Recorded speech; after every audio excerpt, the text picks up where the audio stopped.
रीना गुप्ता इस चर्चा में शामिल हो गई आम आदमी पार्टी की तरफ से। रीना, सीधा सीधा सवाल, क्योंकि जब सुप्रीम कोर्ट का फैसला आया था तो आपने जश्न मनाया था, फूल मालाएं पटाखे फोड़े थे और आपने कहा था कि अब केजरीवाल दिल्ली के बॉस होंगे। लेकिन बीजेपी ने सारी बाजी पलट दी। वो कह रहे हैं केजरीवाल बॉस हैं तो बीजेपी और मोदी जी बिग बॉस हैं। तो बड़ा सवाल यह है कि दिल्ली की जनता ये जो बिग बॉस बॉस का ड्रामा देख रही है, इससे किसको क्या मिलेगा? इसके लिए जिम्मेदार कौन है?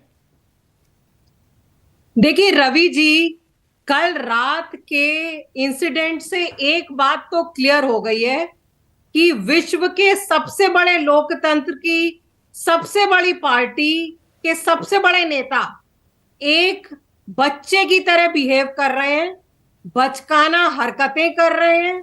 उनको ना लोकतंत्र की परवाह है और ना ही उनको संविधान की कोई जानकारी है, ना वो संविधान का रेस्पेक्ट करते हैं।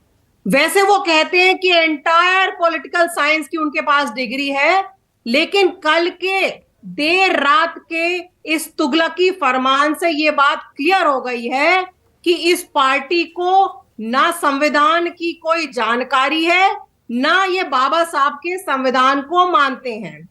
11 मई के सुप्रीम कोर्ट के डिसीजन में बिल्कुल क्लियर कर दिया गया था कि 3 चीजों को छोड़ के, लॉ एंड ऑर्डर, पुलिस और लैंड, ये 3 चीजें छोड़ के बाकी सारी चीजों की जिम्मेदारी दिल्ली की चुनी हुई सरकार के पास है। लेकिन एक बात तो क्लियर है कि दिल्ली में ये कोई चुनाव जीत नहीं सकते और जितने बढ़िया काम केजरीवाल जी ने पिछले 8 साल में किए हैं, अगले कई सालों तक भारतीय जनता पार्टी का वजूद दिल्ली से समाप्त हो चुका है। यही बात इनको गल नहीं रही है। नहीं तो देर रात में जब इनको पता है कि सुप्रीम कोर्ट की छुट्टी हो चुकी है, 8 दिन से इन्होंने ये ऑर्डिनेंस क्यों नहीं निकाला? क्यों इन्होंने वेट किया कि जब सुप्रीम कोर्ट की छुट्टी हो जाए उसके बाद हम ये ऑर्डिनेंस लेके आएंगे? क्योंकि इनको पता है जैसे ही सुप्रीम कोर्ट खुलेगा इनका ऑर्डिनेंस बाहर फेंक दिया जाएगा। यही कारण है कि इन्होंने रिव्यू पिटीशन भी दाखिल कर दी। अगर आप ऑर्डिनेंस यही आए हैं, रीना जी, एक आरोप जो आप पे लग रहे हैं, रीना जी, एक आरोप जो आप पे लग रहे हैं कि दिल्ली में पहले भी सरकारें बनती थी, विधानसभा का चुनाव होता था, मुख्यमंत्री होता था, वाजपेयी की सरकार भी थी, यूपीए की सरकार भी थी, तब ये लड़ाई झगड़े नहीं हुई है। जब से आम आदमी पार्टी आई है तब से इस लड़ाई को अहम की लड़ाई बना दिया गया है। तब से इस लड़ाई को व्यक्तिगत लड़ाई, क्योंकि आप भी कभी हमला करते हैं प्रधानमंत्री मोदी के एजुकेशन पे, तो क्या ये ईगो की लड़ाई है जिससे जनता का नुकसान हो रहा है? आप मुझे बताइए, दिल्ली तो चलिए छोटा सा आधा राज्य है, बाकी सारे राज्यों में जहां पे भाजपा हार जाती है वहां पे चुनी हुई सरकारों को परेशान करने का काम कौन करता है? वहां पे ऑपरेशन लोटस कौन करता है? वहां पे सरकारें गिराने का काम, एमएलए खरीदने का काम कौन करता है? ये बताइए आप। जब से भारतीय जनता पार्टी की केंद्र में सरकार आई है, अगर ये हार जाते हैं, जनता इनको नकार देती है, तो इनसे नकारना ठीक है। मैं ओनिका मेहरोत्रा को इस चर्चा में शामिल करूं उससे पहले चाहता हूं सूद साहब जल्दी से जवाब दीजिए। आप टीम इंडिया की बात करते थे कि टीम इंडिया है, राज्य और केंद्र सरकारें मिलकर काम करेंगी। उधर से ममता कंप्लेंट कर रही हैं, इधर से अरविंद केजरीवाल कंप्लेंट कर रहे हैं, तो फिर टीम इंडिया की भावना तो लोकतंत्र में नजर ही नहीं आ रही है।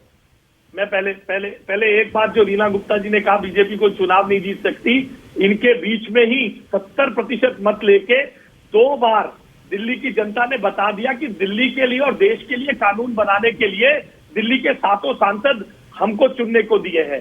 ये कहती है हम केजरीवाल से डर गए। जो आदमी पहली बार एक सांसद जीता है अभी पिछले 4 सालों में, उससे हम डर गए। हाँ जी, हम बहुत डर गए।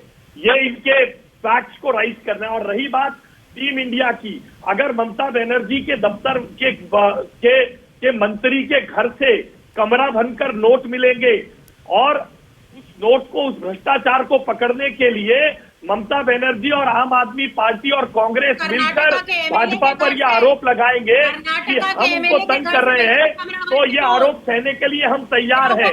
अगर आम आदमी 40% पार्टी की लगातार कमीशन की भ्रष्टाचार सरकार करेगी, चलती है कर्नाटका चोरी में। करेगी, एक आदमी झूठ बोलेगा कि वो इनकम टैक्स कमिश्नर था और उसकी आड़ में चोरी करेगा, बक्कारी करेगा, दिल्ली को लूटेगा और उसका आरोप हमें लगेगा कि हम उसे तंग कर रहे हैं, तो हम भ्रष्टाचार को रोकने के लिए इस आरोप को झेलने को तैयार है। ठीक है, मनीष ठीक सिसोदिया है, जैसे ठीक है। महाभ्रष्ट रीना जी, रीना जी, उपमुख्यमंत्री को- रीना जी जल्दी से रिस्पॉन्ड कीजिए, फिर मैं ओनिका जी के पास जाऊंगा।